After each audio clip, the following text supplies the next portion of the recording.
Alors bonjour à tous et bienvenue, à cet ICEB Café Auroville, une utopie vivante. Je suis Héloïse Pelen, je suis ingénieure énergie, environnement et membre de l'ICEB et on est tous très heureux de vous accueillir aujourd'hui. Donc avant d'entrer dans le vif du sujet, je rappelle pour ceux qui nous découvrent aujourd'hui, que l'ICEB, c'est une association qui rassemble, une cinquantaine de professionnels, architectes, ingénieurs, urbanistes, économistes, programmistes, avocats, dans le domaine du bâtiment éco-responsable, du bâtiment durable. Nous sommes une association qui développe des savoir-faire et les fait savoir, d'où c'est un des objectifs de cet ICEB Café ce soir. Donc les adhésions 2021 pour l'ICEB sont ouvertes. Vous pouvez adhérer à l'ICEB ou réadhérer. Donc toutes les informations sont sur notre site web, asso-iceb.org. Quelques-unes de nos actions pour 2021. L'organisation et toujours l'animation de groupes de travail technique, la co-animation avec 11 autres associations du OFF du développement durable, et puis bien sûr les 17 cafés mensuels, qui sont maintenant donc enregistrés et mis sur la chaîne YouTube de l'ICEB. Et donc cet ICEB Café sera enregistré et devrait être mis sur la chaîne dans la semaine. D'ailleurs, du coup, si vous ne voulez pas qu'on puisse voir votre vidéo, c'est peut-être préférable de la désactiver pour que, voilà, si vous ne voulez pas qu'on puisse la voir sur la chaîne de l'ICEB. Donc, concernant les ICEB Café, on espère pouvoir les reprendre prochainement dès que ce sera possible en salle, en couplant avec une visio. Donc, ça, c'est une raison de plus d'adhérer et de nous soutenir, puisqu'on va essayer de développer ça dès que ce sera possible. J'annonce enfin le prochain ICEB Café qui sera le lundi 14 juin à la même heure. Et il portera a priori sur la filière terre crue en Île-de-France. Voilà, à présent, je laisse la parole à Sophie Brindelbett, qui est architecte, ingénieure, maître de conférences honoraire des écoles nationales d'architecture et membre de l'ICEB, pour nous parler Merci, de Auroville. merci Loïs et bonjour à tous. Donc en fait, au sein de l'ICEB, nous avons des groupes de travail et je travaille particulièrement sur la notion de frugalité. Nous avons à ce propos fait un guide du bâtiment frugal qu'on a édité en 2015. Nous avons fait une première 4 ans de travail sur le territoire frugal, alors avec des documents qui sont à relire et nous comptons nous remettre à travailler ce sujet. Et Auroville, c'est aussi une autre façon d'alimenter nos réflexions. Par ailleurs, nous avons aussi un groupe de travail sur la réhabilitation frugale qui avance. Donc, pourquoi Auroville? Auroville, c'est une expérience dont j'avais entendu parler il y a maintenant plus de 20 ans, et puis j'ai suivi un certain nombre de conférences sur le sujet, et puis finalement, j'ai pu y aller il y a 2 ans. Alors, je vais faire un petit topo.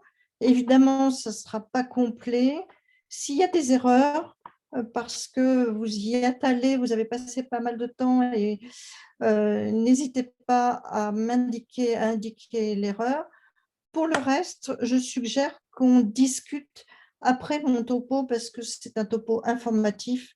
Et après, donc, si vous avez des questions, vous les mettez dans le conversé.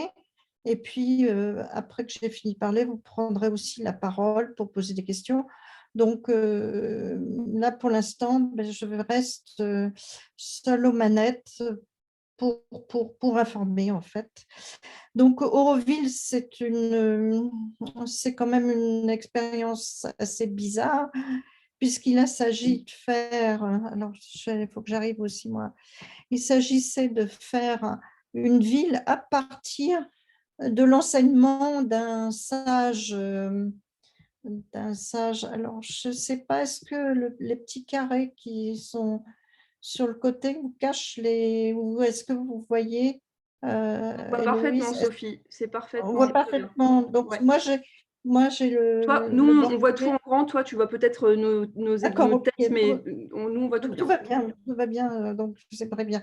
Donc, en fait, c'est à partir de l'enseignement d'un gourou indien qui s'appelle Sri Aurobindo qu'est née cette ville. Alors, Sri Aurobindo, c'est quelqu'un qui est né au Bengale et qui était d'une famille suffisamment aisée pour partir en Angleterre faire ses études. Et quand il est revenu, il s'est mis à militer pour l'indépendance de l'Inde. Du coup, il a fait de la prison. Il a rencontré un yogi qui l'intéressait parce qu'il pensait qu'il fallait développer le yoga intégral actif. Euh, donc Sri Aurobindo voulait développer la spiritualité des gens pour que chacun aille vers plus de conscience et évidemment des rapports entre les hommes meilleurs, mais aussi donc un niveau euh, intérieur qui permettent de se développer davantage et de vivre plus en harmonie les uns avec les autres. Et puis, Sri Aurobindo était donc enseigné. Il enseignait dans une ashram. Il a dû se réfugier à Pondichéry en 1920 pour échapper aux Anglais. Et là, peu de temps avant, était arrivée dans son ashram une métisse d'origine indienne et, et qui a été élevée en partie en France et qui du coup écrivait en français, ça c'est assez important, et qui, à partir du moment où Sri Aurobindo a lâché en fait la direction de l'ashram, elle l'a pris, toujours question spirituelle, hein, donc elle a pris la direction de l'enseignement dans l'ashram en charge à partir de 1926. Et lui est mort en 1950. Elle a continué et tout d'un coup, en 58, et puis de façon plus précise, elle a eu l'idée d'une ville, une ville universelle où les gens pourraient vivre en harmonie au-dessus de toute croyance, donc pas de religion, toutes les nationalités pourraient se rassembler et de créer une unité humaine. Et à partir de là, elle s'est dit, cette idée de ville, c'était aussi l'idée de dépasser le niveau de la méditation, de l'évolution intérieure pour en fait avoir une action sur le monde et justement créer de façon effective cette unité. Alors, une ville qui appartient à toute l'humanité, un lieu d'éducation perpétuelle, et puis surtout un lieu de recherche matérielle et spirituelle. Et nous allons voir comment ils ont mené ces recherches de façon intense et tout azimut. Alors, il faut que j'arrive, voilà. Et donc, la Mira, que tout le monde appelle Mother, a appelé un Français, Roger Angère, qui est né en 23 et mort en 58. Donc, elle l'a appelé en 65. Et dans les années 50, Roger Angère avait 50-60, juste avant de venir, pas mal construit, beaucoup en béton, et enfin toujours en béton. Et il arrive en Inde et avec l'objectif de dessiner une ville de 50 000 habitants autosuffisante et durable. Et à ce moment-là, Mozart avait déjà négocier un terrain et elle savait que ce terrain aurait pour centre un arbre qui est pas tout à fait, mais presque au milieu du plan que vous avez là. Et Roger Angère a dessiné en fait toute la ville autour d'un centre spirituel, toujours affirmer cette ville qui est une ville spirituelle, avec une organisation en spirale, avec une utopie d'images de galaxies. Spirale qui présente de l'intérêt, qui fait que finalement on a des relations assez rapides. Évidemment, c'est d'une zone à l'autre, mais nous allons voir comment ces zones s'articulent les unes avec les autres après. Mais donc, je vous parle tout de suite du centre parce que c'est le côté spirituel de la ville. Et puis, je vais, une fois évoquer cette partie-là, eh bien, on verra plutôt toute l'expérimentation. Donc, c'est pour ça que j'ai mis tout de suite cette image de bâtiment central. En fait, en quelque sorte, c'est leur cathédrale. Une cathédrale qui est faite au niveau d'un centre vert et très dégagé, immense. En fait, c'est comme un Central Park au niveau d'Auroville. Autour du bâtiment, 12 parties, elles-mêmes symboliques. Et en fait, les Aurovilliens ont construit de leurs mains ce bâtiment, sans engin de travaux, en béton, mais avec une structure très optimisée et avec des disques recouverts de feuilles d'or. Donc, on n'est pas du tout dans la frugalité, mais on est vraiment, pour moi, c'est l'expression de la ferveur, et la ferveur qu'ont mis les gens au Moyen-Âge pour construire les cathédrales. Alors, ce qui est assez étonnant, c'est cet espace. Donc, en dessous des salles une salle d'agora, et puis on a cet espace central suspendu, étonnant, avec une boule de cristal qui diffuse la lumière d'une façon, de la lumière venant du ciel. Donc ça, c'est aussi à nouveau symbolique. Et une salle toute blanche où le moindre bruit est sensible, mais où on est tenu de garder le silence. Et donc, c'est une expérience de méditation ou de vide, ou de nouvelle conscience si on est capable de l'atteindre. Néanmoins, ce développement spirituel a attiré pas mal d'occidentaux. C'était aussi à ce moment-là l'époque du New Age, des hippies, donc une aspiration à autre chose. Parmi eux, il y avait 15 Français qui sont venus et pour essayer de participer à cette construction d'un nouvel homme et d'être eux-mêmes transformés et de se trouver eux-mêmes. Alors, il y a une intention globale qu'on qualifierait d'holistique. Et là, j'ai trouvé un texte qui me paraissait le plus intéressant, écrit il y a 2 ans seulement. L'impulsion créative d'Auroville va plus loin que nos idées de modernité, en libérant à la fois de la standardisation et de l'exclusif. Il faut lire le plan d'Auroville comme l'intégration de savoirs pratiques à une vision globale de la vie et de la société, allant au-delà de la propriété et de la division, vers la prise en compte de l'interdépendance de toutes ses composantes.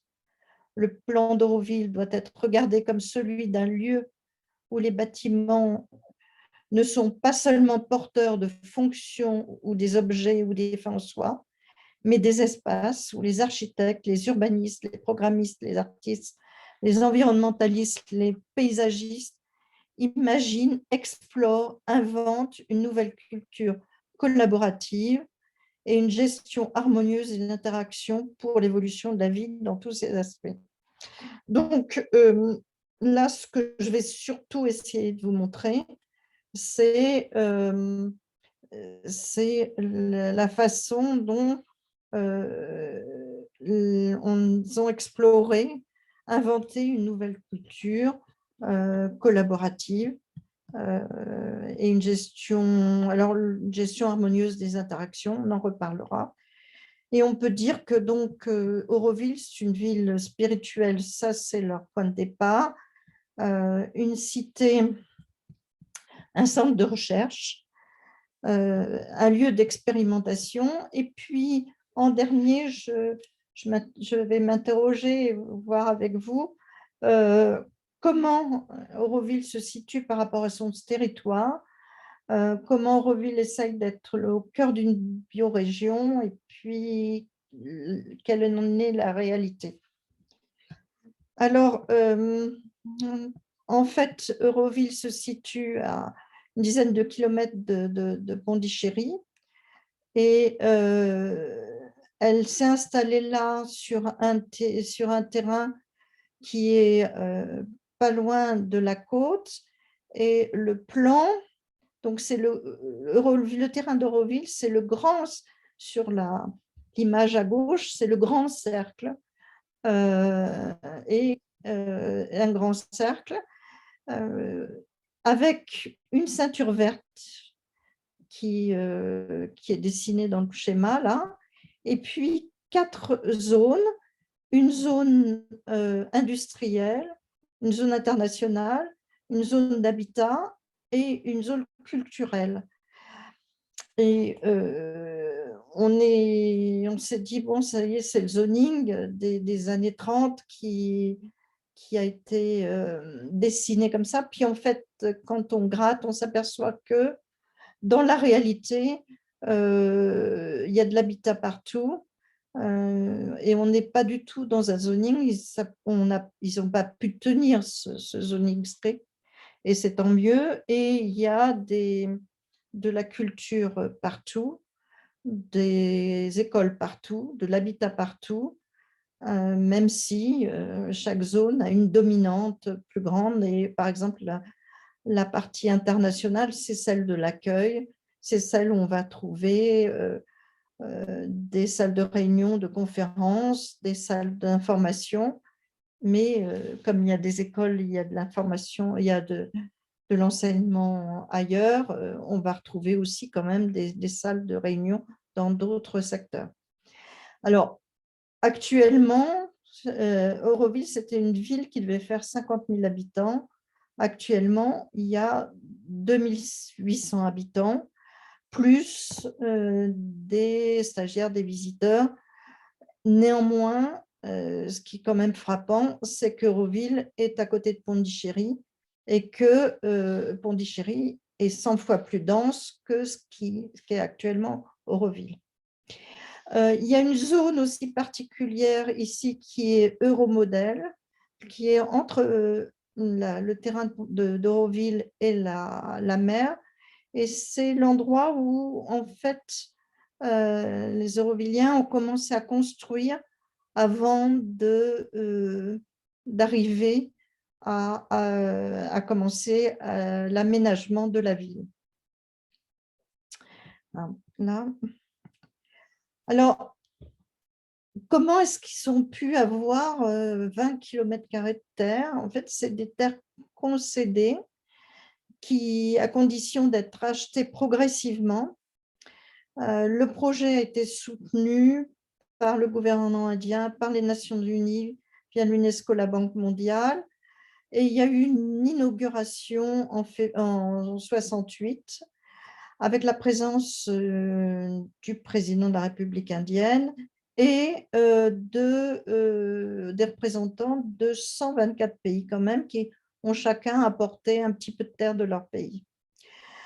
Et derrière Euroville, il y avait l'ashram qui est qui est à Pondichéry. Mais cet ashram, donc dirigé par Mother, jusqu'en 73 où elle est morte, a été repris et progressivement, l'ashram a trouvé que ça devenait intéressant et l'ashram dit mais cette terre elle nous appartient, Euroville nous appartient.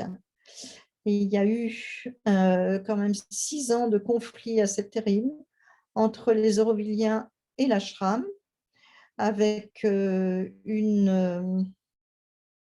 décisions en Cour suprême indienne qui a donné raison aux Eurovilliens contre l'ashram, qui du coup a complètement tourné le dos à Euroville.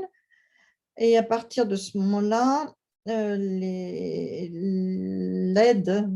de l'ashram, si tant est qu'elle était importante, je ne sais pas, j'en sais rien. En tout cas, il n'y avait plus l'ashram derrière Auroville, mais par contre, il y a eu l'État indien, des mécènes, et notamment l'industriel Tata, ce qui a fait couler beaucoup d'encre. Donc cette aide était apparue étonnante ou paraît étonnante à certains. Actuellement, il y a une autre convoitise d'Euroville, c'est que les terres ne sont pas toutes achetées, donc les grands cercles, les 20 km² n'appartiennent pas à Euroville, loin de là, et les promoteurs immobiliers trouvent que ce qui a été fait est super intéressant et du coup, ils veulent acheter, commencent à acheter ces terrains et c'est la course. Et du coup, Auroville fait appel aux dons. Alors, un don pour acheter dans tout le terrain d'Auroville ou simplement dans la ceinture verte, de façon à protéger Auroville. Parce que ce qui est étonnant, c'est que le terrain qui a été confié, enfin concédé, c'était, comme vous le voyez ici à droite, c'était du désert. C'était un terrain rasé qui avait été complètement déforesté, du coup complètement dévasté par l'érosion et les vents venant de la mer. Alors, Auroville, c'est aussi un climat. On est en climat subtropical, 12e degré de latitude nord. On a une saison sèche. En gros, c'est quand même mi-décembre, mi-mai, mi-mai.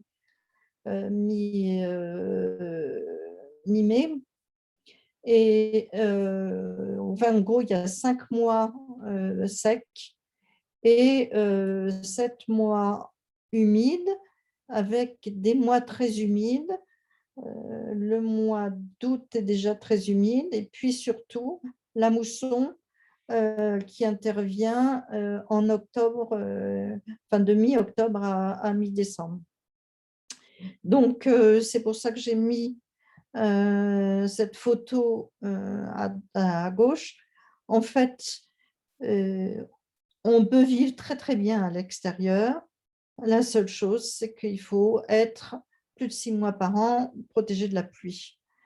Et puis, il fait quand même assez chaud puisque la température moyenne varie de 20 à 36 degrés en moyenne. Donc, on a des petites pointes de chaleur qui sont plus difficiles à vivre. Alors, cette rase, ce désert, eh bien, la première chose, ça a été de refaire de la terre et de refaire de la végétalisation. De la végétalisation. Alors, comment? Tout de suite, ils sont partis, ils ont planté, et puis c'était la catastrophe. Ça a échoué, et parce que les espèces étaient inadaptées, par manque d'eau, les animaux d'élevage qui étaient proches, parce qu'il y a sur le terrain ou à côté des villages, donc les bêtes animaux d'élevage ont tout mangé et ils se sont demandé bien comment faire. Et ils sont arrivés à faire une serrure verte dans laquelle il y a des fermes biologiques et une ceinture verte qui leur sert aussi de barrière contre l'étalement urbain. Alors, en 1973, ils ont tout repris et ils ont lancé une campagne de reboisement en parallèle d'une stratégie de protection des sols. Et pour le reboisement, eh bien, et pour pas mal de choses, ils se sont dit, mais on est parti là comme des sachants, mais en fait, les villageois à côté, ben, eux savent ce que c'est que planter, cultiver. Et là, ils ont travaillé avec eux, demandé leur aide pour déterminer les essences locales. Et puis, à partir du moment où les choses ont été enclenchées, ils se sont dit que c'était le moment aussi de redonner de l'abondance aux essences qui étaient en voie de disparition, mais qui faisaient partie de l'écosystème. Donc, recréer l'écosystème, planter. Et là, ils ont planté, en fait, ils plantaient en gros 50 000 arbres par an. Et avec toute une technique qu'ils ont pu développer, au point que maintenant, ils sont conseil d'un tas d'autres projets de reboisement en Inde et même ailleurs, à Haïti, au Kenya.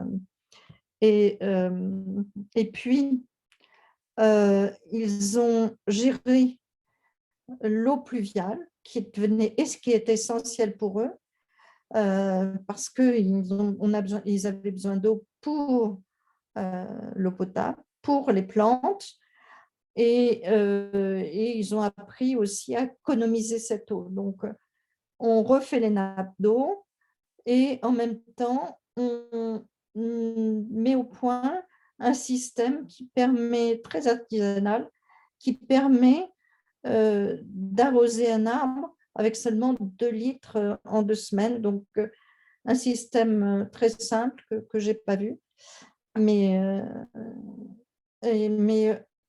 qui leur a permis aussi d'économiser l'eau.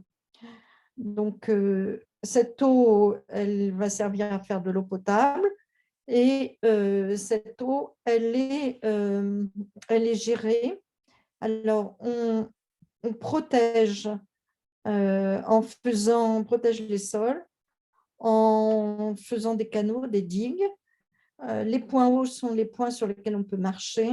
Et à l'intérieur, on laisse l'eau ruisseler jusqu'à des points, ce qu'on voit en bas, des points de percolation qui permettent de bien, donc en fait, c'est des puits de percolation, comme on les fait ici aussi, qui permettent aussi à l'eau de rejoindre les nappes phréatiques. Ils ont refait les nappes phréatiques, ils ont de l'eau qu'ils transforment en eau potable, et ils ont vu que donc ils y arrivent, mais en 2016, il y a eu une grande sécheresse et il n'y a pas eu de mousson. Et là, les nappes qui avaient été rechargées ont été à la limite de l'épuisement, donc ils ont été très inquiets. Et c'est quand même un peu inquiétant pour une ville qui doit faire 50 000 habitants et qui est donc 20 fois moins peuplée que prévu. Donc là, il y a encore à voir. Je n'en sais pas plus, mais c'est pour vous montrer la limite, la fragilité de ce qui peut être fait. Alors, l'assainissement et la gestion des déchets se fait. Évidemment, ils sont arrivés, il y a du lagunage. Ils ont mis au point un système de traitement avec un système vortex, donc un tourbillon, qui a l'air d'être très efficace. Et donc, il propose dans l'Inde du Sud, et notamment, par exemple, l'hôpital de Chennai. Chennai, c'est l'ancien Madras, hein, c'est le nom indien de Madras, l'utilise. Et puis, il y a d'autres zones urbaines qui utilisent ce système d'assainissement qui a l'air d'être bien efficace. Évidemment, les déchets sont triés, traités, tout est réutilisé. Et puis, il y a aussi des systèmes de toilettes sèches. Alors, sur l'eau est, comme les plantations sont essentielles, l'eau est essentielle. Et ils ont travaillé sur, évidemment, la potabilité de l'eau. Donc, il y a un centre de recherche Aquadim, donc des ingénieurs se sont groupés pour travailler sur l'eau filtrée, mais aussi, ils vont plus loin, l'eau dynamisée. Et donc, c'est notamment des Français qui avaient fait ces études-là, qu'ils ont reprises, et Roger Violet, je crois. Et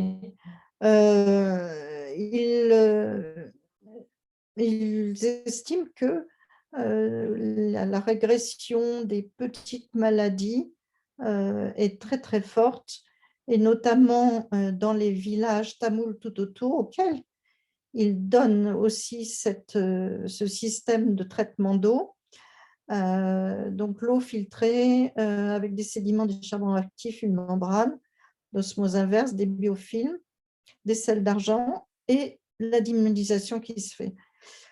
Donc, l'eau est ainsi traitée et distribuée dans Auroville, avec distribuée fait dans les immeubles, et puis on peut aller chercher l'eau à certains points. Et dans les villages voisins, des groupements de femmes apprennent à entretenir, gérer ce système de traitement de l'eau qui permet donc d'avoir une eau potable et dynamisée partout. De même, l'alimentation se fait à Auroville, qui sont végétariens, en utilisant les produits de la ferme. Et là, à nouveau, c'est le savoir-faire des paysans locaux qui a été étudié, repris. Mais ils ont combiné ça notamment en apportant la terra negra, la terre que les Amazoniens ont mis au point de façon ancestrale pour cultiver des tout petits lopins de terre, mais très, très, très rentables. Donc, là, ils ont mis en place cette culture, et en retour, ils apprennent aussi aux paysans voisins à cultiver sans pesticides, sans engrais, mais en revanche, à utiliser l'eau de mer comme un fertilisant. Donc, ils ont aussi appris à l'utiliser. Et notamment, en fait, les paysans voisins sont très pauvres, et là, ils les aident à améliorer leur culture, notamment ceux qui cultivent le coton étaient en difficulté, et là, ils les épaulent pour qu'ils améliorent leur culture. Voilà. Et puis, bien sûr, au début, ils ont utilisé les moyens qu'ils avaient pour construire, et ils ont d'abord utilisé des matériaux biosourcés et géosourcés. Et je vous montre l'image en bas à gauche. Le texte a été fait à Auroville. Comme vous pouvez le voir, nous n'utilisons que des matériaux naturels. Alors, c'est vrai, les premières huttes à Auroville étaient, c'est ce qui est en haut à gauche, étaient faites à base de bambou, de feuilles de palme, de terre crue. Et du coup, ils sont mis tout de suite à la construction avec la terre crue, et je vais le détailler un petit peu après. Mais progressivement, les choses ont été en étant plus, disons, en quelque sorte, plus assis, et on a vu arriver le béton. Notamment, le matrimandir utilise un béton. Ce béton, aussi, ils ont essayé, à chaque fois, il y a quand même une idée d'optimiser les matériaux. Et le béton a utilisé, mais sous forme donc, de ceux qui connaissent, pour m'en dire plus, c'est du RCC, c'est-à-dire du béton renforcé.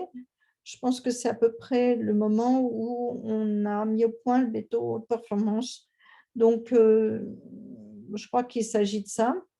Mais en tout cas, c'est un béton qui permettait de limiter les quantités de ciment et de sable et de matière pour construire. L'usage du bambou, l'usage du réemploi apparaît aussi assez rapidement. Alors, la terre crue, c'est vraiment, c'est ce qui, moi, m'a permis de connaître Auroville.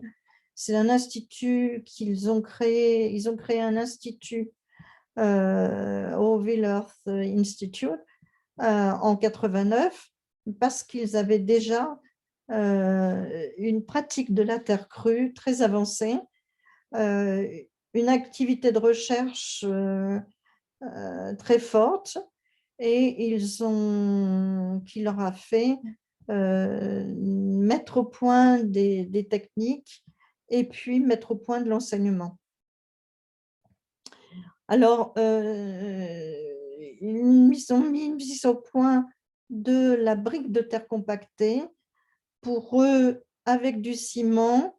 Alors, une des raisons du ciment, c'est l'humidité, la mousson.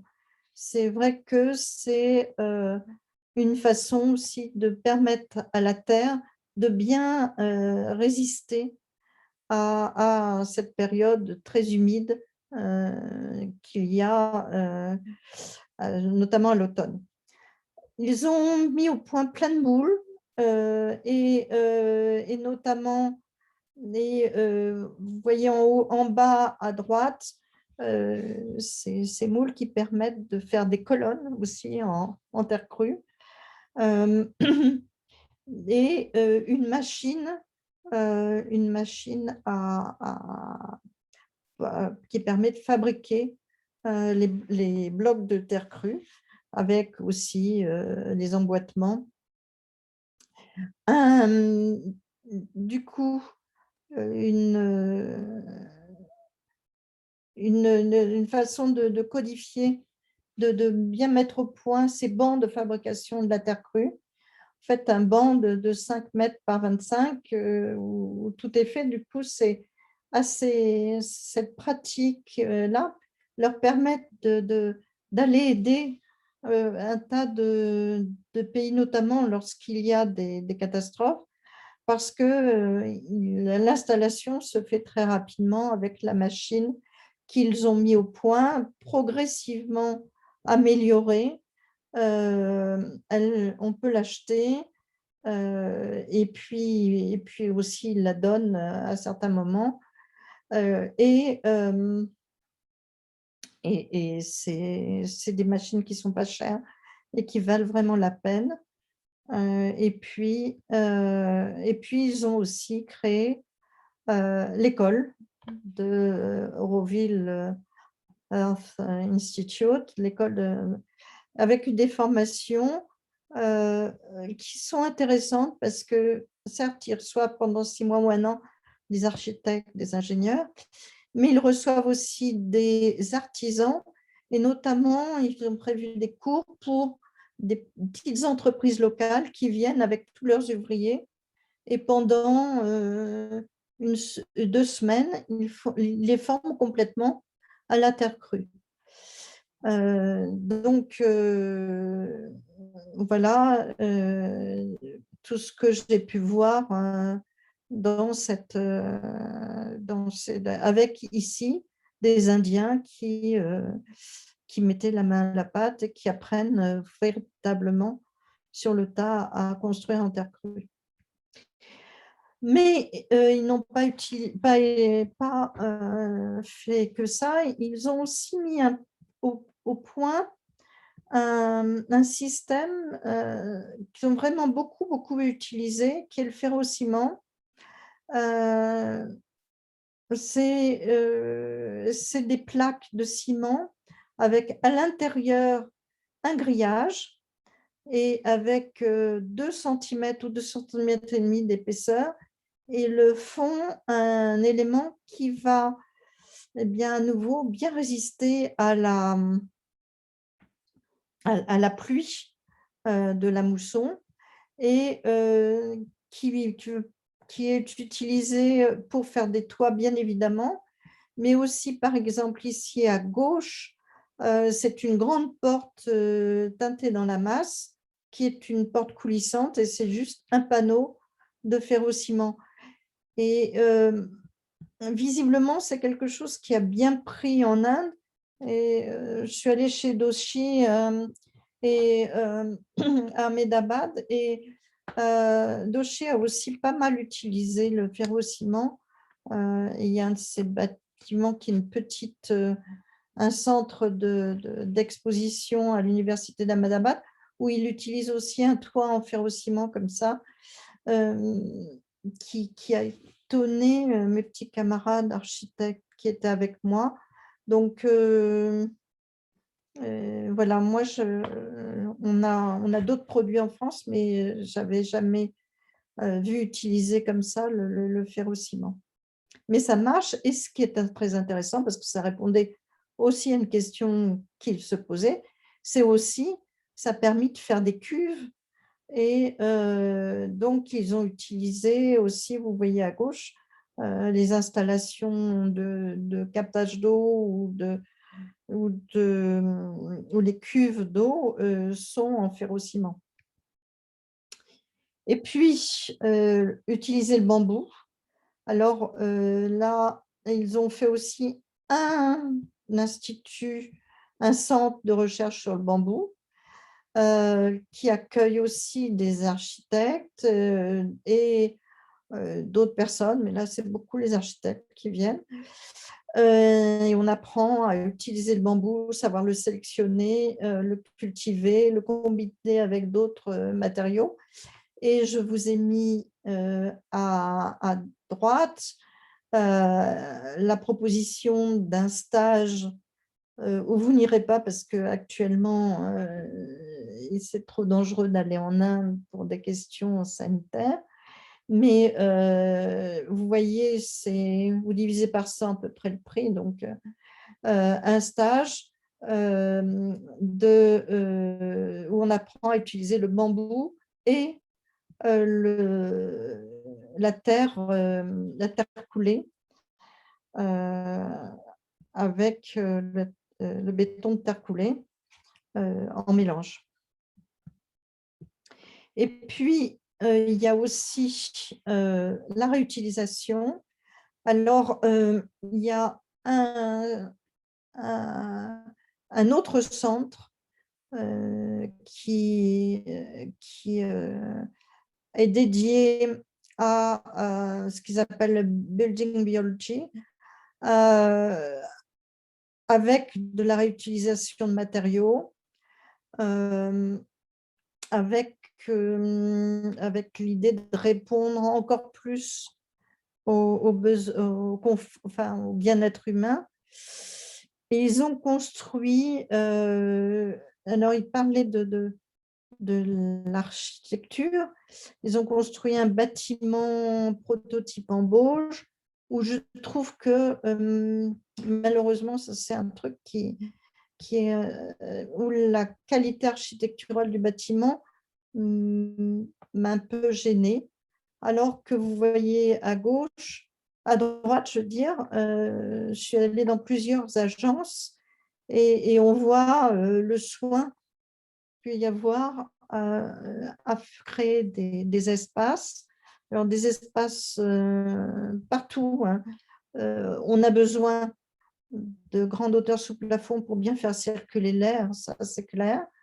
Et puis là, l'agence essaye de montrer ce qu'elle sait faire. Vous avez un toit qui est fait à base de petits godets de terre enfilés les uns dans les autres et utilisés pour faire une voûte. Voilà, c'est une agence. Et puis vous avez complètement à droite tout le travail sur la ventilation naturelle dans l'espace de cette agence. Une autre agence, Euroville Design Consultant, qui essaye de présenter sur des panneaux que je ne sais pas très bien photographier, mais que je vous présente quand même quelques panneaux de présentation de ce qu'ils font. Et toujours du bioclimatique, de l'économie de matière, le recours prioritaire à la terre crue, avec des logements qui sont en cours de construction.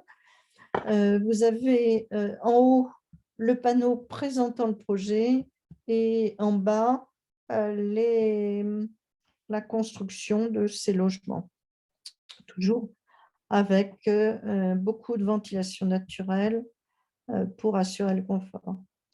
Un autre exemple de réalisation architecturale, des logements pour 100 à 150 personnes allant du studio à l'appartement, mais qui sont conçus, vous voyez, c'est dans la végétation et qui sont conçus pour que la vie collective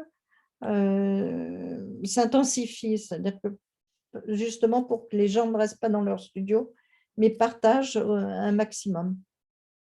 Donc ça, c'est une construction récente.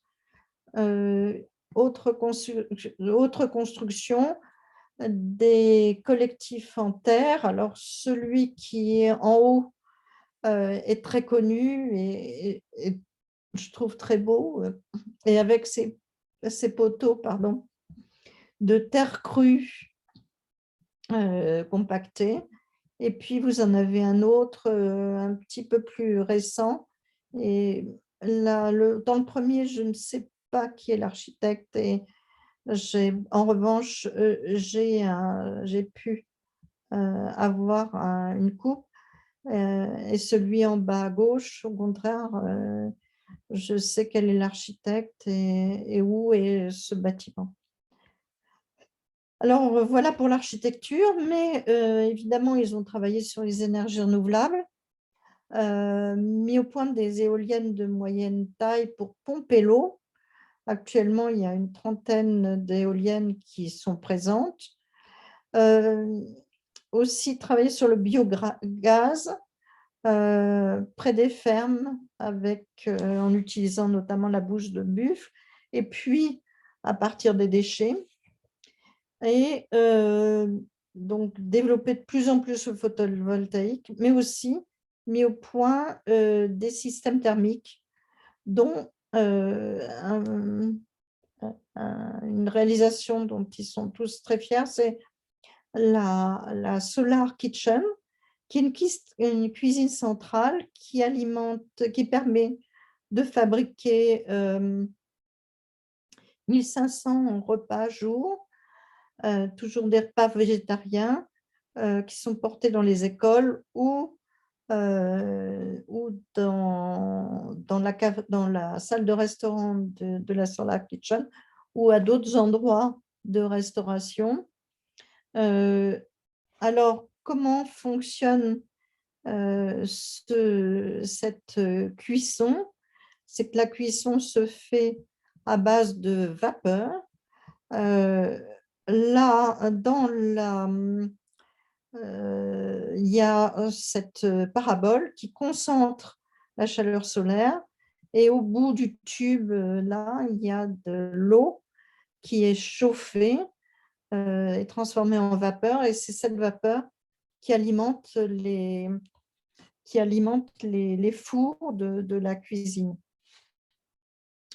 Donc là aussi, bon, j'ai photographié, j'étais avec l'ingénieur qui a participé à sa construction, il m'a montré pour ceux qui voudront se pencher, les planches que j'ai photographiées sont lisibles, mais ce qui est surtout intéressant, c'est de voir comment ils ont découpé chaque petit miroir pour arriver à une parabole qui soit bien efficace. Évidemment, ils sont partis, l'électricité est importante. Rapidement, quand ça a été possible, le photovoltaïque est arrivé. Néanmoins, il y a quand même des coupures et on note qu'il y a quand même des générateurs qui sont là, ce qui n'est pas tout à fait génial, mais en principe, ils sont avec une couverture de 60%. Je n'ai pas de plus de détails sur le bilan énergétique total. Et leur autonomie est super importante parce qu'il y a des phénomènes climatiques qui sont terribles, notamment des cyclones, et on s'aperçoit que leur autonomie, la façon dont ils arrivent à stocker, enfin, les batteries qu'ils peuvent avoir, fait qu'ils arrivent quand même à avoir une bonne fourniture énergétique. Une chose à remarquer dans Roville, il n'y a pas un fil électrique, alors que quand vous allez dans des villes, notamment les villes comme Delhi ou Ahmedabad, eh bien, dans les rues, c'est des faisceaux de fils électriques. Ici, il n'y a pas un fil électrique qui traîne. Évidemment, tout est enterré. Et la seule chose, c'est que au début, ça, je ne sais pas si ça existe encore, ils ont mis au point un moyen d'avoir quand même un peu d'électricité. Et c'était des batteries de vélo fixe qui permettaient à l'aide de l'énergie humaine de fabriquer de l'électricité. Mais par ailleurs, l'électricité est utilisée à l'intérieur pour des véhicules électriques qu'on commence à en voir. Et puis, il y a une chose, c'est qu'ils ont mis aussi au point une question vraiment qu'on se pose, qui est la collecte des données.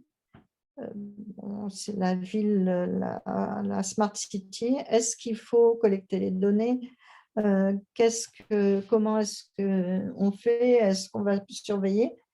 Eh bien, eux ont mis au point des compteurs qui permettent, bien adaptés à l'énergie solaire, qui permettent de mieux répartir l'énergie. Et ils commencent à exporter ce compteur particulier. Alors, puisqu'on était dans l'énergie et l'électricité,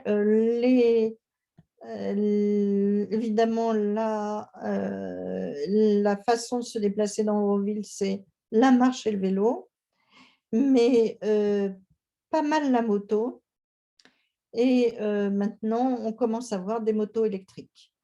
Pour ce qui est de l'extérieur, alors à l'intérieur, j'ai pas vu de bus, de camions qui amèneraient des denrées, donc j'ai pas vu ça. Mais en revanche, au niveau des relations, un bus régulier avec Pondichéry, et puis tout un système de taxi à prix coûtant, et évidemment, il n'est pas possible de faire appel à des taxis privés. Au passage, Le dessin de Roger Angère, pardon, avec ces lignes en spirale font que on arrive finalement à aller assez vite à un point en passant par le cercle orange et puis ces chemins verts qui fait que, qui fait que finalement les chemins sont, les cheminements sont quand même assez courts. Alors, deux des points importants, c'est l'enseignement, un enseignement absolument central au niveau de Deauville, beaucoup d'écoles, avec l'idée que les enfants, là, on aide chacun à s'épanouir aussi, avec donc on aide chaque enfant à aller à son rythme, à définir ce qu'il veut apprendre. L'enseignement, il n'y a que l'enseignement supérieur qui ne se fait pas à Roville. Pour ce qui est du lycée et du collège, j'ai vu qu'il y avait des écoles qui allaient jusqu'à 19 ans dans Roville, mais on m'a aussi dit que des enfants allaient au lycée et au collège en bus à Pondichéry. Donc là, peut-être que certains en savaient un peu plus là-dessus. À l'intérieur d'Euroville, les activités de sport, de culture et d'art sont gratuites et ouvertes à tous. Voilà une école maternelle pour 2-6 ans à plan ouvert qui reprend bien tout ce que moi j'ai pu voir sur l'enseignement alternatif. Donc, une cour centrale, les enfants qu'on peut laisser circuler et puis des groupes qu'on peut faire défaire à travers toute l'école. Toujours de la ventilation naturelle avec l'air qui passe sous les toits. Et ici, on voit bien des toits en terre crue recouverts d'une peau en fibrociment. Une autre école. Alors, j'ai mis à gauche une des premières écoles qui a été construite par Roger Angère à Roville, mais alors c'était du côté Euromodèle, c'est-à-dire dans la partie qui est entre Euroville et la côte. Et ces écoles sont progressivement ouvertes aux villageois, avec des Eurovilliens qui continuent à y aller. Et puis des écoles. J'en viens à refaire une partie du rapport de fournisseurs. Et puis des écoles qui se construit progressivement dans Euroville même.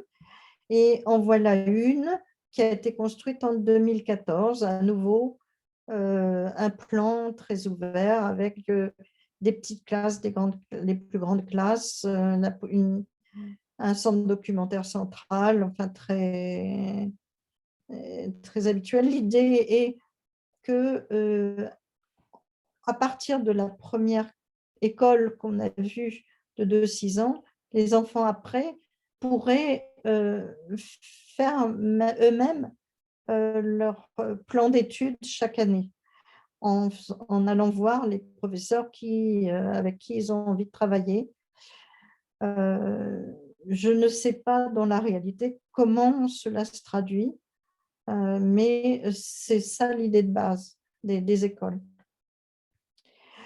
La culture est présente partout, donc on voit un petit peu partout des statues. Je n'ai pas résisté à cette statue de voiture enfoncée dans la terre. Et ici, vous avez une résidence de 30 logements qui est intégrée à la partie logement, mais qui a quand même en rez-de-chaussée une galerie d'art et avec des salles où on peut pratiquer aussi, où on peut faire du dessin, de la sculpture. Et puis, donc, la résidence Elle est toujours ventilation naturelle, eau chaude solaire, récupération d'eau de pluie, lagunage, béton pour la structure en béton renforcé. Et là, je vous l'ai mis comme ça. C'est des blocs aérocon. Je ne sais pas ce que c'est exactement, mais c'est des blocs légers qui sont utilisés pour les murs en remplissage. Néanmoins, vous voyez aussi une utilisation du métal qui apparaît avec ce bâtiment. Un centre d'éducation qui est avec un bloc d'hébergement pour des stagiaires qui viennent aussi faire, là c'est de l'éducation globale et c'est de l'éducation plutôt spirituelle, réflexion, mais un très beau bâtiment avec des espaces dans lesquels on peut déambuler et des espaces d'exposition, donc aussi l'art présent, et un amphithéâtre de forme tout à fait intéressant qui est en haut du plan. Toujours aussi récupération de l'eau, lumière qu'on tamise comme il faut, et puis ventilation naturelle, complétée par des brasseurs d'air quand c'est nécessaire. Les soins à la santé, là aussi, c'est un peu flou. Je ne sais pas pourquoi. Alors, attendez, je vais revenir. Là, il y a un centre qui a été construit dans la partie Euromodèle, mais qui sert pour Euroville et pour les villages avoisinants. Ils reçoivent quand même 50 000 patients par an. Et c'est avant l'hôpital qui n'est pas Euroville, qui est à Pondichéry ou plus loin, c'est les premiers soins donc, qui fonctionnent bien.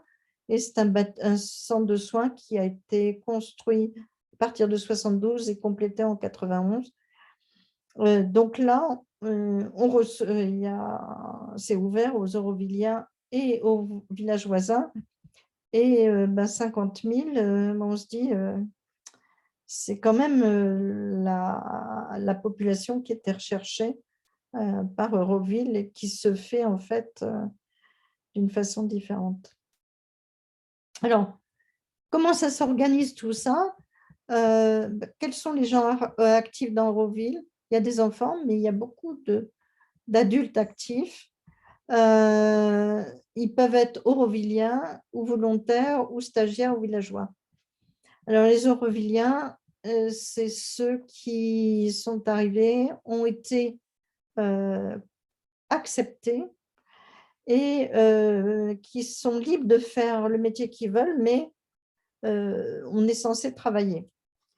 Donc, ils apportent un savoir-faire ou bien ils apprennent, ils trouvent l'endroit où ils peuvent s'appliquer et ils s'insèrent dans une organisation. Alors, c'est organisé en 35 unités de travail et à côté de ces unités de travail ou dans ces unités de travail, il y a tous les centres de recherche qu'ils ont fait. J'en ai énuméré quelques-uns, mais il y en a beaucoup d'autres. Alors, on peut être, quand on arrive à Euroville, on peut être un invité. Alors, on peut être un visiteur, venir 2-3 jours, ou bien on peut être un guest, un invité qui vient voir, mais qui va rester 2 mois, qui est autorisé à donner un coup de main, à mettre la main à la pâte, et puis qui doit payer tous ses frais et avoir au moins la possibilité de payer 4 500 roupies par mois. Si on veut rester 6 mois ou 1 an, il faut qu'on arrive avec une mission, c'est-à-dire qu'on a négocié déjà une place dans une unité de travail ou dans un centre de recherche. Et à ce moment-là, il faut qu'on ait un visa d'entrée en Inde. On est volontaire Et souvent, à partir des volontaires, on va devenir faire un dossier puis demander à devenir Aurovillien. Alors là, on doit travailler au moins 24 heures par semaine et on paye 900 roupies, vous divisez par 100 pour avoir des euros, mais je pense qu'il faut rester sur les chiffres de 900 à la communauté. Et par ailleurs, on vous dit que c'est important de savoir subvenir à ses besoins et d'avoir quand même dans la poche 25 000 roupies par mois pour pouvoir vivre à Euroville. Mais l'unité dans laquelle on est, en principe, va faciliter les choses, aider à trouver un logement, trouver les moyens de faire des repas ou les partager, de trouver un véhicule, moyennant quoi, à ce moment-là, les dépenses deviennent beaucoup moins importantes. Alors, comment est-ce qu'ils arrivent à fonctionner là tous ensemble? Eh bien, en fait, il y a une assemblée des Aurovilliens qui prend une décision pour la collectivité. Alors, les décisions, en fait, il y a à nouveau, c'est chaque activité, chez les gens, ceux qui sont chargés de certains sujets, indiquent la décision qu'ils ont prise et en principe, ces décisions sont acceptées par les autres. Néanmoins, les choses ne sont pas très faciles et moi, j'ai trouvé des textes d'Aurovilliens, même dans les textes qui ont été écrits pour les 50 ans d'Euroville, où ils expliquent que les différends, ils ne sont pas toujours faciles à gérer. Quand ils ont construit une Martrimandille, ça a été dur. Il y avait des dissensions. Ils se sont dit, quand on aura fini, ça va s'estomper. Et puis, en fait, ceux qui rapportent ça disent, ça a été encore plus violent après. Donc, les 2800 habitants, pas tous, après j'ai compris, mais enfin, la plus grande partie se regroupent une fois par mois. Et puis, ils prennent des décisions pour faire avancer Euroville. Alors, ils reçoivent une paye, mais la moitié est donnée en roupies indiennes. À Euroville, moi, j'ai payé en roupies. Je n'ai pas eu la carte Euroville comme c'est là, mais bon. Et avec cette carte, ils font aussi des dépenses. Donc là, j'ai mis en italique. En principe, il n'y a pas d'échange de monnaie, mais on a des roupies, puis on a cette carte, et puis c'est une carte de crédit.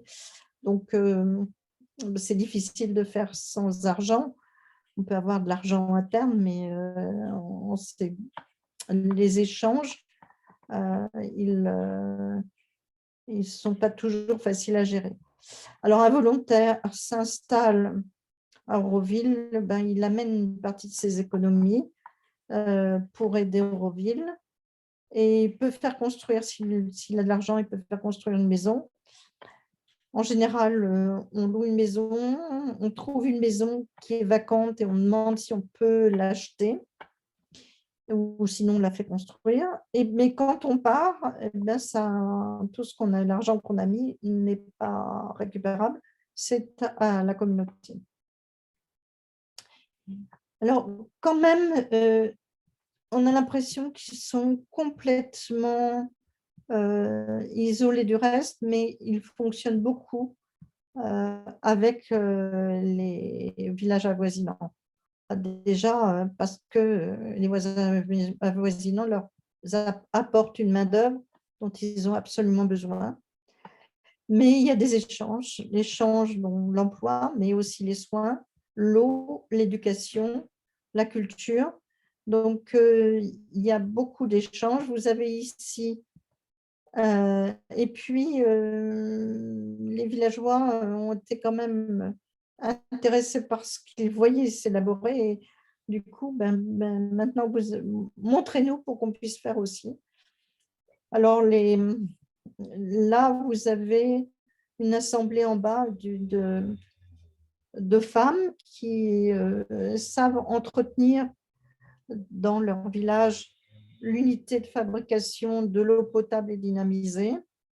Et elles font l'entretien, la maintenance et la gestion de cette unité. Ils ont été plus loin, ils ont cherché aussi à diminuer l'utilisation d'énergie des villageois. Alors, l'énergie nécessaire à la cuisson, avec des fours, mais aussi une amélioration de la cuisson au bois, donc en proposant ces petits tonneaux de terre pour réduire la quantité de bois utilisée, et la réduction est quand même de 70% par rapport à ce que font les villageois. Ils ont essayé aussi d'enlever, de supprimer l'éclairage au kérosène en apportant l'électricité, puis aussi en leur apportant des ampoules à LED qui consomment quand même peu. Là, c'est pour vous montrer ce que j'ai vu comme construction vernaculaire il y a 2 ans autour d'Auroville. Donc, il y a tous les acquis qui sont apportés. Ils ont aussi un service d'analyse de l'eau et puis du sol aussi, dont ils font bénéficier les villageois. Donc, éducation technique, culturelle et spirituelle. À droite en haut, c'est une image et un texte qu'ils ont écrit eux. Les villageois donc, ont l'air quand même de vivre bien là, et ils font aussi de la récup. Voilà, j'ai mis aussi c'était intéressant de voir aussi comment ils sont dans la récup. Et puis, je finis. Donc, la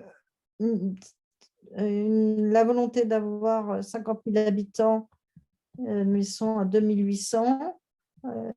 J'ai trouvé cette carte d'évolution de la population.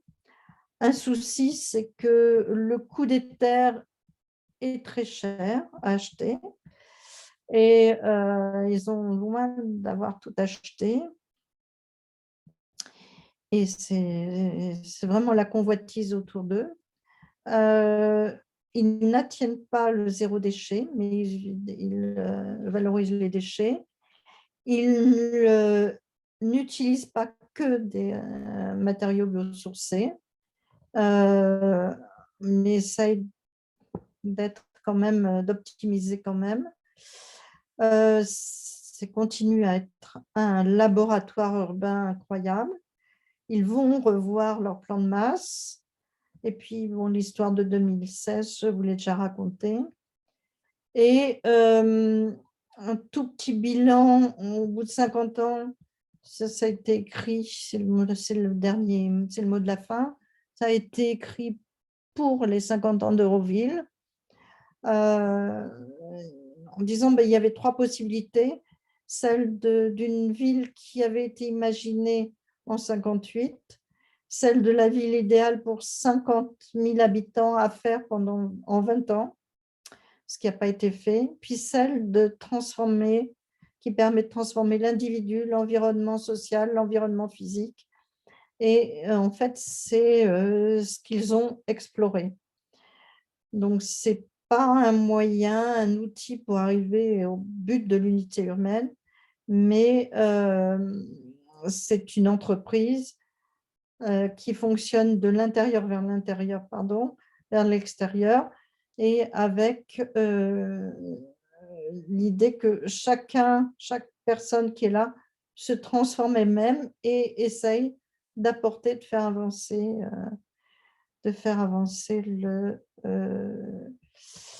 en quelque sorte la vision de l'humanité et ce qu'ils peuvent apporter au terrien.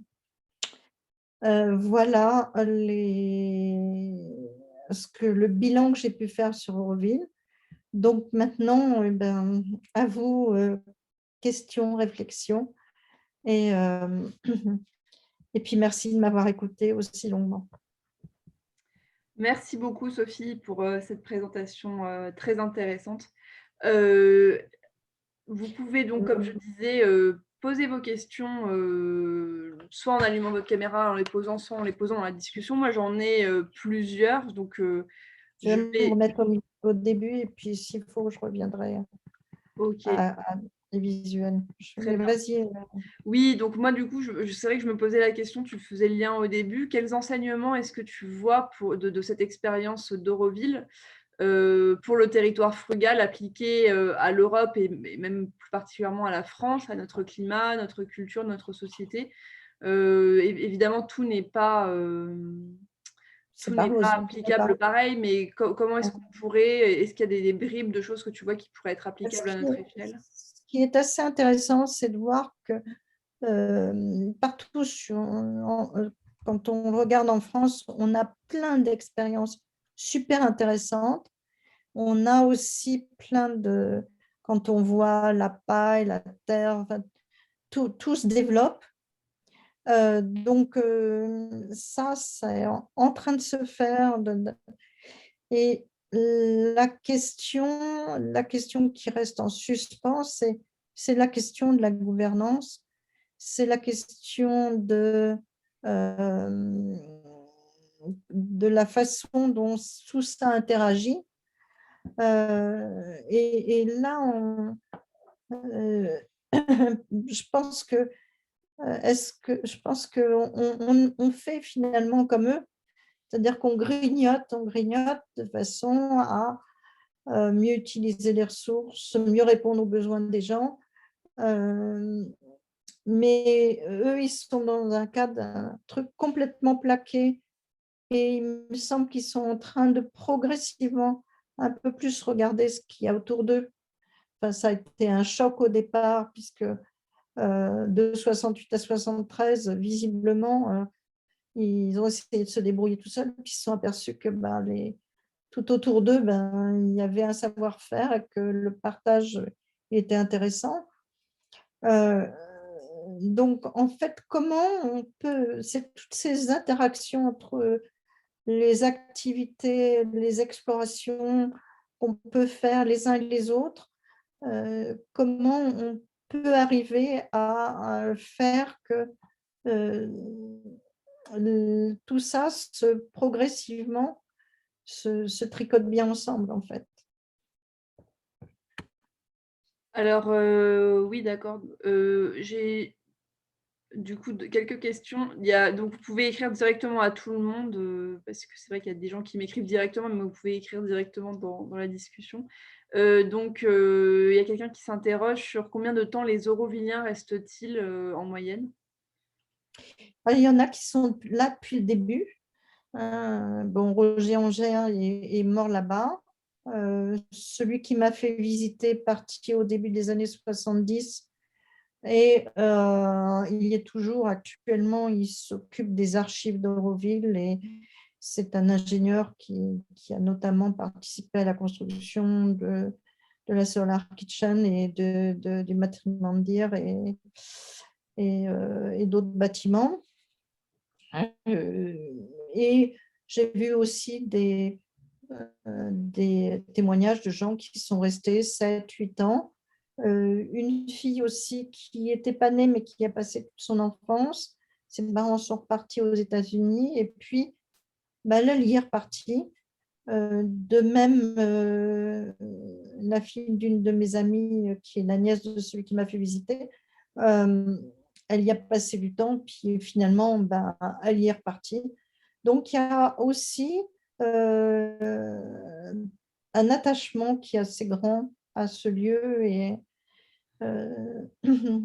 qui fait que je pense que les gens viennent voir. Et puis, Puis autrement, quand ils ont passé plus de temps, ils ont envie d'y revenir. Assez souvent, il y en a qui reviennent, puis il y en a qui restent à vie. D'accord. Et pour les personnes âgées, comment est-ce que ça se passe? Parce que les personnes donc sont Alors, incitées à participer, mais alors voilà, ce qu'il y a, c'est que évidemment, on ne peut pas arriver à Euroville retraité en disant je vais passer ma retraite à Euroville. Ça ne marche pas.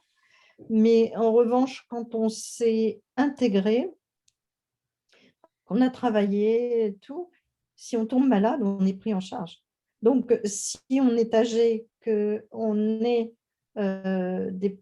dépendant, on est pris en charge. d'accord, d'accord. Mais Euh, ils en ont pas énormément hein, de personnes. Enfin, ça commence maintenant, on commence à avoir des personnes qui terminent leur vie à Euroville. ok. Marc demande, est-ce qu'il y a des conventions pour l'occupation des espaces, des bâtiments? Et si oui, de quelle nature sont ces conventions? Oui, tout à fait. Alors, bien sûr, on signe une location pour les habitants, hein, on signe une location ou, ou un achat, et c'est un achat de droit d'usage, mais évidemment pas un achat de propriété du sol. C'est-à-dire que tant qu'on est présent, on est chez soi dans le logement qu'on a acheté ou qu'on a loué. Et après, on le laisse. On le laisse, ça revient à la communauté. Ok.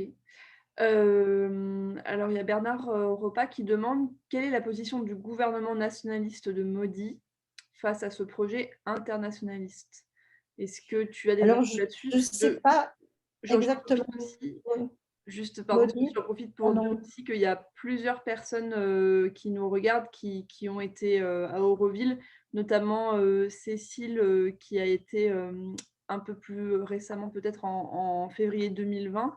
Donc, si ça te convient, Sophie, je crois que c'est ce que tu proposais aussi. Peut-être que Oui, s'il y a d'autres personnes qui qu'ils en veulent parlent, bien sûr. réagir, n'hésitez pas. Voilà. Mais voilà. Alors, pour Maudit, il y a quand même eu en 2018 50 ans, la fête des 50 ans d'Euroville. Et je ne sais pas si Maudit lui-même y était, mais le gouvernement était représenté. Et jusqu'à ce moment-là, enfin, l'expérience est toujours soutenue par l'UNESCO et par le gouvernement indien. Je n'en sais pas plus, hein, mais la seule preuve que j'ai, c'est les 50 ans et le soutien lors des 50 ans. Ok, donc oui, a priori, plutôt pas d'indifférence, c'est plutôt un soutien, un Voilà, soutien a priori. Ouais. plutôt, mais je sais que les Eurovilliens se posent quand même, ils travaillent des questions sur le devenir de la ville, sur les orientations à prendre et tout. Enfin, là, ils sont aussi enfin, ils sont en perpétuelle réflexion, mais c'est assez fort actuellement. Mm. Mais c'est bien que certains parlent. Qui veut bien parler de son expérience à Euroville? Donc, il y a Cécile G, je ne connais pas votre nom de famille, qui a été récemment. Je crois qu'il y avait Yvan qui était avec nous aussi. Je ne sais pas si, voilà, vous voulez, n'hésitez pas à compléter. Hein, Il y a Yvan qui a été aussi. Je ne l'esprit sais des ICEP pas. Café, c'est, voilà, n'hésitez pas à rebondir. Alors, Cécile complète dans la discussion de ce que nous avons perçu et compris, le gouvernement soutient Auroville. Cette cité était conçue selon les principes de Vastu Shastra, en lien étroit avec la pratique quotidienne de l'hindouisme. Donc effectivement, c'est vrai que moi, je ne connais pas du tout bien la politique actuelle, mais c'est vrai que ce que j'ai suivi, c'est que Modi est quelqu'un de très, voilà, qui est beaucoup plus religieux et qui essaye d'imposer beaucoup plus l'hindouisme que ses prédécesseurs.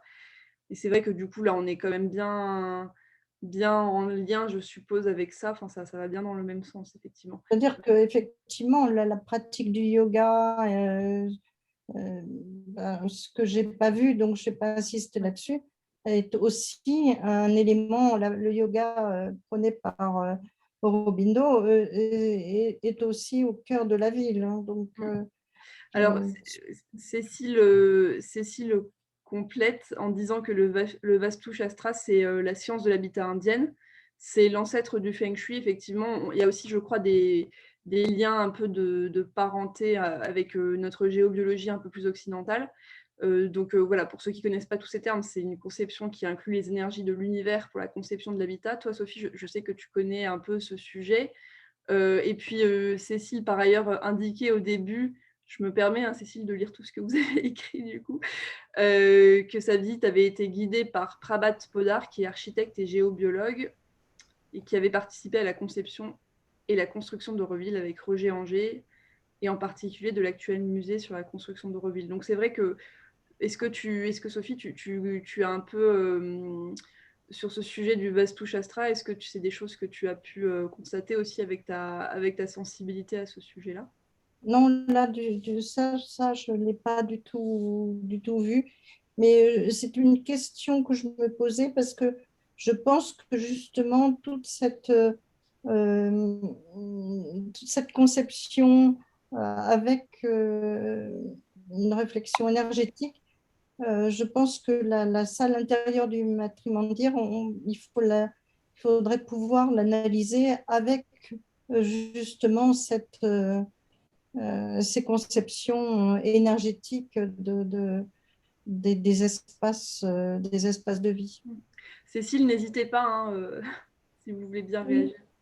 Oui, bonjour. Du coup, je ne sais même pas si j'ai activé correctement le micro Oui, ou c'est la bon, on vous caméra. entend parfaitement. C'est très bien, Cécile, merci. Je me permets du coup parce qu'effectivement, c'est le voyage que j'ai effectué l'année dernière, c'était dans le cadre d'une formation par cet architecte Prabhat Podar, en fait, qui était, alors je dirais pas le disciple de mère, mais en tout cas un enfant né à Pondichéry qui a été élevé comme plein d'autres enfants par la mère et par Sri Aurobindo. Voilà, du coup, je vais passer la caméra. Dans le cadre de cette formation qui s'est terminée pour ma part en Inde l'année dernière, au mois de février, juste avant la crise, quoi. En fait, il nous a emmené visiter un certain nombre de temples construits selon évidemment Auroville, parce qu'en fait, il était jeune architecte à l'époque avec Roger Anger et il a participé à l'élaboration et à la demande de maire, en fait. C'est elle qui lui a dit, c'est ta mission, il faut que tu participes, il faut que tu agisses dans ce sens-là. Voilà. Donc après, je ne suis pas une totale spécialiste de tout ça, mais en tous les cas, c'est un aspect très important de Auroville et de la conception. Donc cosmique et tellurique qui ont été pris en compte aussi dans ce lieu, dont pas de méditation, parce qu'ils insistent beaucoup, c'est vraiment de concentration, parce que méditation, c'est déjà un peu trop près de ce qu'on pourrait dire dans la pratique de la religion, et comme ce lieu n'est pas du tout un lieu religieux, comme d'autres personnes l'ont signalé tout à l'heure dans les échanges écrits. Voilà. Très bien, merci beaucoup pour ces compléments, effectivement. Et ben, moi, voilà, j'avais d'autres questions. Je ne sais pas si d'autres personnes veulent, voilà, encore une fois, prendre la parole, compléter. Sinon, moi, je pose toutes mes questions. Voilà. Dans tout ce que tu as présenté, Sophie, tu as montré qu'il y avait beaucoup de... oui, bon, je pose ma question, puis après, je regarderai un peu les questions qui ont pu arriver sur la discussion. Donc, il y a beaucoup de systèmes. J'ai vu les éoliennes, les fours solaires, les cuisinières, l'optimisation des cuissons à bois qui sont fabriquées, qui semblent être vraiment fabriquées localement de façon un peu low-tech. Enfin, je voulais juste que tu confirmes que c'était bien le cas. Et puis, je voulais savoir du coup comment est-ce qu'ils développaient, comment ils transmettent ce savoir, quelle est la part en fait qui vient tout simplement du savoir qui était déjà local, préexistant autour d'Euroville, et un petit peu si tu pouvais nous en dire un peu plus. Alors, en fait, il y a deux choses, c'est-à-dire que toute la part du savoir des villageois autour, ils se sont rendus compte rapidement qu'il fallait qu'ils échangent avec les villageois. Mais en revanche, ceux qui sont arrivés au début à Auroville, puis il y en a qui continuent à arriver, ce sont des gens aussi qui ont des niveaux de formation élevés qu'ils mettent au service d'Euroville. Donc, celui qui a fait l'eau dynamisée, évidemment, c'est un ingénieur. Il y en a beaucoup qui ont mis leur savoir, mais leur formation au service d'Euroville. Alors, ils ont un département informatique qui est important, que j'ai absolument pas vu, mais il ne faut pas oublier qu'on n'est pas loin de Bangalore et que c'est le centre informatique enfin, on n'est pas très loin, hein. C'est de l'autre côté de l'Inde, mais c'est quand même dans l'Inde du Sud. Le centre de Bangalore, c'est un niveau d'informatique très élevé. Donc, en fait, bien sûr, ils sont complètement immergés dans le monde d'aujourd'hui et les techniques d'aujourd'hui sont étudiées, reprises. Et ils vivent pas dans leur tour d'ivoire non plus. Donc, c'est là où c'est un petit peu compliqué à voir parce que il y a un côté tour d'ivoire. C'est pour ça que je vous ai montré l'habitat alentour.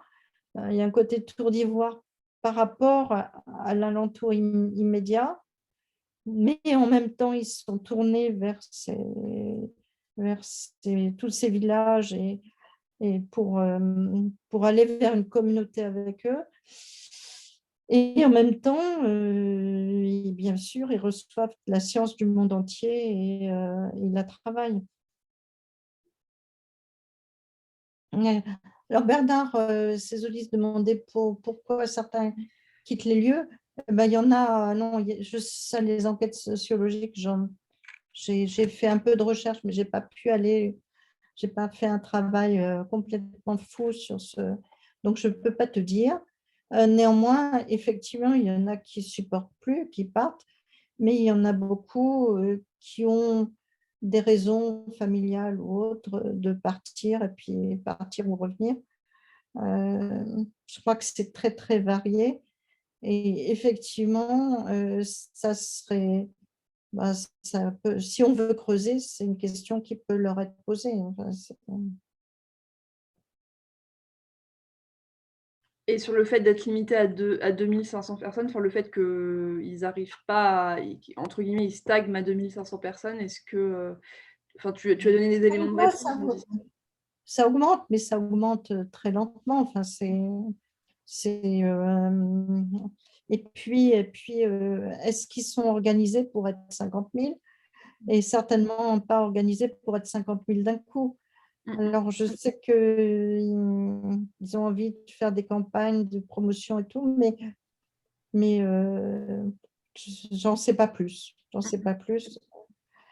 On peut très bien essayer aussi d'envoyer des questions, hein. Si vous avez des questions qui vous tiennent à cœur, on peut aussi essayer de les joindre et puis poser question.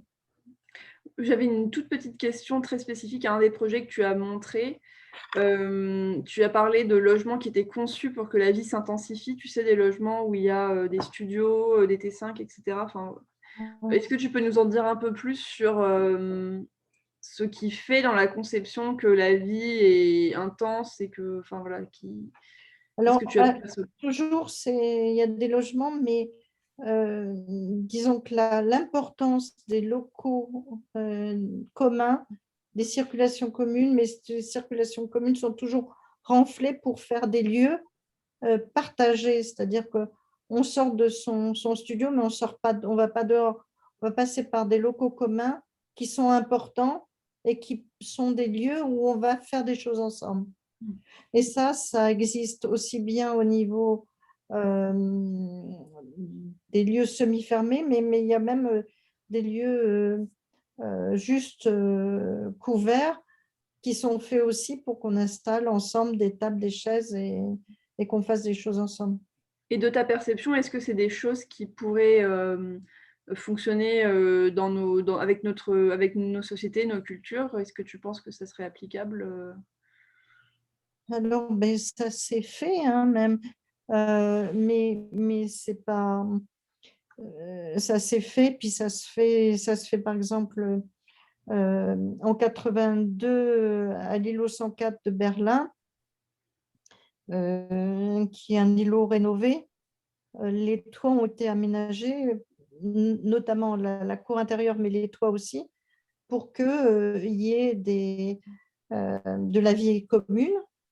Il y a d'autres, il y a même des ensembles de 78 qui ont été aussi faits de la même façon avec 78, c'est pour ça que je donne de façon à ce que la vie commune soit intense. Bon, on avait parlé ensemble déjà du ministère de Guise où il y a cette importance des locaux communs. Et puis, on trouve aussi, par exemple, des HLM, j'en ai vu notamment dans le Nord, où il y avait en dernier étage un attique au-dessus des logements, balayé par l'air, qui servait de locaux communs et surtout de lieux où on pouvait faire sécher le linge. Donc, on peut trouver plein d'endroits où le commun existait et enfin le commun était envisagé et pas simplement réduit à une cage d'escalier. Est-ce que c'est une question de température aussi? Enfin, c'est peut-être une question un peu prosaïque, mais est-ce que ça joue? C'est pour ça que j'ai rappelé Berlin et les locaux communs du HLM dans le Nord. C'est que, évidemment, là, on n'a pas on n'a forcément pas les mêmes réponses en fonction des climats qu'on a, mais quand même, on peut ce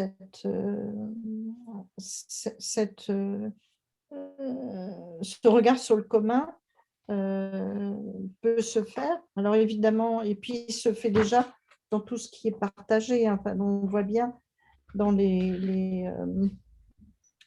toutes les opérations où il y a du partage, on regarde comment on peut faire une salle à partager, un logement à partager, un logement d'invités à partager. Enfin, ça avance. Là, ce qui est intéressant, c'est ces locaux, c'est la dilatation des espaces dits de transition, c'est-à-dire des circulations, comme des lieux de vie. Alors, évidemment, le climat le permet, mais c'est quand même très intéressant de voir que voilà, on donne de l'ampleur aux lieux à partager et les lieux de transition. Ok, d'accord. Oui, alors là, je suis d'accord, hein, la densité, c'est deux fois, c'est 100 fois moins que Pondichéry. C'est hallucinant. Donc, la densité urbaine, ben, c'est encore pas du tout pensé chez eux. Néanmoins, ils ont quand même fait, alors que tout pourrait être à rez-de-chaussée, ils ont quand même fait des collectifs qui montent en terre crue jusqu'à R+4. Enfin, en gros, il y a des bâtiments qui sont jusqu'à 4 étages. Voilà, comment créer une ville quand on a un espace vide. Enfin, alors, j'ai vu la création de villes sur l'exemple de Monaco, où au contraire, là, c'est pas si dense que ça, Monaco, mais c'est dense. Et effectivement, là, la question ne se posait pas, c'était déjà forcément dense. Mais néanmoins, Quand j'ai travaillé, il y avait cinq grosses équipes mondiales qui ont rendu des choses, et il y avait une équipe qui a rendu avec des quartiers de maisons importants, alors que d'autres n'ont répondu qu'avec du collectif. Donc, voilà, quand on est face à de la densité, il y en a qui arrivent encore à répondre avec de l'individuel. Mais là, à Auroville, ce qui est même peut-être étonnant, c'est l'importance des collectifs dans un truc aussi peu dense. Oui, c'est quand même important d'anticiper une densification future et donc de pas faire plein de logements individuels Voilà. d'étalement urbain, ouais. Ça, ouais. De préserver un peu l'avenir, effectivement. D'ailleurs, sur le sujet de l'aménagement, je ne sais pas si c'était le sens de ta question, Isabelle, tu demandais, y a-t-il une sorte de cahier des charges collectif pour les bonnes pratiques d'aménagement? Je ne sais pas si c'était au sens du zonage dont tu as parlé déjà, je crois, Sophie, tout à l'heure, ou est-ce que c'est peut-être plutôt les bonnes pratiques pour l'aménagement extérieur? Est-ce que c'est évolutif? Ça, c'est une chose que je n'ai pas été voir. Il y a un centre de recherche urbaine qui est à Auroville, et je n'ai pas été voir ce qu'ils ont écrit, ce qu'ils pratiquent et tout, mais il y a un centre de recherche urbaine que vous pouvez essayer d'aller voir. D'accord. D'accord, donc je pense que ça répond à la question d'Isabelle. Une personne demande si les Aurovilliens sont à majorité indiens, ou quelle est la répartition des nationalités, si tu as pu le percevoir. Alors, il y a eu jusqu'à 47 nationalités. Il y a des Indiens, mais je dirais que les Indiens qu'on voit le plus dans Auroville, parce que c'est difficile, tout le monde est au travail, et quand on rentre dans un centre, vous avez vu quand j'ai été voir l'Institut de la Terre, là, il y avait des stagiaires indiens. On voit que dans la Solar Kitchen, c'est des villageoises qui viennent faire les repas. Dans les centres, on voit des gens qui sont indiens, d'autres qui sont d'autres nationalités, mais la majorité indienne, je ne saurais pas dire, mais je ne pense pas. D'accord.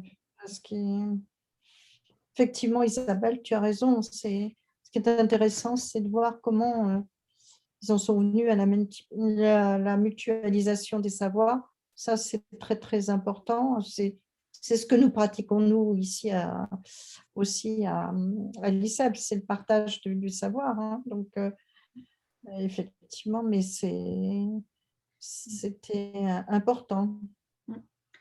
Est-ce que tu as pu, est-ce que tu sais ou s'il y a d'autres expériences comme Auroville qui ont tenté d'être répliquées en Inde ou ailleurs dans le monde, enfin vraiment qui auraient appliqué le même modèle? Alors, ça, je ne sais pas du tout. Je sais que c'était dans les idées, mais je ne crois pas qu'ils aient réussi à refaire un autre modèle. À voir. Question aussi à poser. D'accord. Ok. Bon, je ne sais pas si Est-ce que quelqu'un, Yvan, est-ce que tu je sais pas si oui, Yvan, si tu veux compléter ou Cécile, si vous voulez. compléter? Est-ce que quelqu'un... C'était très complet déjà, bravo Sophie pour cette présentation. Enfin, c'était vraiment passionnant et très complet. Juste avant, on a eu l'occasion de discuter. Tu parlais un peu de la philosophie de Sri Aurobindo, dont tu n'as pas beaucoup parlé là. C'est une ville qui est fondée sur cette philosophie, qui est assez intéressante. Donc, enfin, si tu veux. Non, mais vas-y. Bah, Je l'ai mis au début pour montrer que c'était premier, mais oui, comme je ne l'ai pas travaillé, je l'ai bah, juste ouais, remporté. moi non plus. Enfin, j'ai essayé de dire un petit peu, mais c'est assez complexe. Mais globalement, je crois qu'il s'est inspiré, enfin, il a étudié en Europe au début du XXe siècle, inspiré par Nietzsche beaucoup, et donc sur la question du surhomme, du dépassement en fait de l'homme. Et il avait une vision si j'ai bien compris, hein, je résume, c'est certainement plus compliqué que ça, mais une vision entre Nietzsche et Darwin, et il pensait qu'il y allait avoir une évolution des hommes, un peu comme une évolution darwinienne, où l'homme allait pouvoir Alors, tu as se raison. dépasser. Enfin, vas-y. T'as raison, c'est-à-dire qu'il s'oppose même à Darwin. Il dit Darwin a vu l'évolution matérielle, c'est-à-dire comment chaque espèce s'adapte, évolue. Mais lui, il pense qu'au niveau esprit, il y a aussi le moyen d'évoluer et d'aller, c'est ce qu'il appelle vers une conscience. Il parle de supermental, d'aller vers un état mental supérieur. Mais il y a un autre stage indien qui dit, oui, il parle de supermental, mais en fait, il n'a pas, dépassé l'idée du mental et peut-être qu'il faudrait aller plus loin et penser que, je pense que là, il pensait aussi à tout ce qui est gestion de l'intuition, de l'énergétique, qu'il n'a pas envisagé. C'est-à-dire qu'il voyait tout d'un coup arriver à se dépasser pour arriver à ce qu'il appelait le divin. Hein. Donc, c'est le surhomme, mais pour lui, c'est aller jusqu'au divin. Et il utilise ce terme. Et ça, moi, je ne sais pas suffisamment bien le manier pour pouvoir en parler, quoi. C'est pour ça que j'ai présenté au début, mais je n'ai pas vraiment développé. J'ai pas développé du tout, d'ailleurs. Non, mais je pense qu'en tout cas, c'était très complet sur le plan aménagement, sur le plan architectural. Je pense que là, on a matière à s'inspirer, en tout cas. Voilà, et expérience urbaine, qu'est-ce que la ville, comment est-ce qu'on l'a fait, et puis aussi, comment on peut gouverner, enfin, quelle gouvernance, ça c'est quelle gouvernance, et puis comment aussi gérer la biorégion, même si eux, il y a un tas de décalage, mais il n'empêche que les interactions entre le village, la ville et tout, comment est-ce que ça peut se gérer? C'est vraiment aussi l'interrogation. Pour moi, c'est comment bien faire fonctionner une biorégion. Donc oui, ça fait vraiment le lien, la biorégion, avec des théories là, de l'urbain de l'urbain frugal qui sont très actuelles aujourd'hui pour nos régions à nous, en l'occurrence. Ouais. Bon, Voilà. très bien. On Il peut juste est... compléter. Oui, Pardon, vas-y, non, pardon. juste un petit complément, enfin un peu drôle pour aller plus loin sur Auroville. On trouve, je pense, encore sur YouTube, enfin on le trouve assez facilement, un très vieux reportage d'El Kabbach des années 60, au moment où Auroville a été, début 70. El Kabbach a 25 ans, c'est très amusant. Et ça nous plonge vraiment dans l'ambiance de ces années un peu hippies, du début d'Auroville.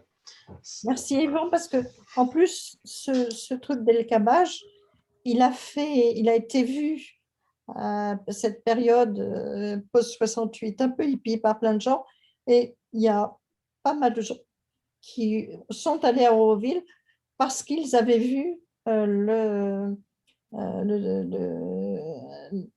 reportage d'El Kabbach. Et j'ai même vu une fille qui disait, moi j'ai tout vendu, tout quitté, et je suis arrivée, mais c'était à la suite, j'ai vu El Kabbach, et j'ai tout vendu, j'ai tout quitté, et je suis arrivée à Auroville. Je crois que je l'ai trouvé, Yvan. On voit un monsieur qui a l'air assez âgé. Je pense que c'est l'architecte Roger Anger, je pense. Ouais, Et puis j'ai pas encore vu El Kabbach à 25 ans, mais je ne sais pas si je le reconnaîtrai de toute façon. Mais à creuser, voilà, effectivement. ok. Bon, ben, Merci beaucoup, et puis Merci Sophie. à merci bientôt. beaucoup, Sophie. Merci à tous pour vos questions. Et puis, du coup, on va conclure cet ICEP Café. Ben, je vous rappelle juste du coup, que le prochain sera le 14 juin sur le sujet Terre de Paris, la filière s'organise. Donc, je vais mettre du coup en ligne la vidéo. Au niveau des slides, c'est très lourd parce que Sophie a fait quelque chose de très long, de très complet. On va voir comment on peut essayer de le transmettre au mieux. C'est lourd, je vais regarder si je peux le condenser.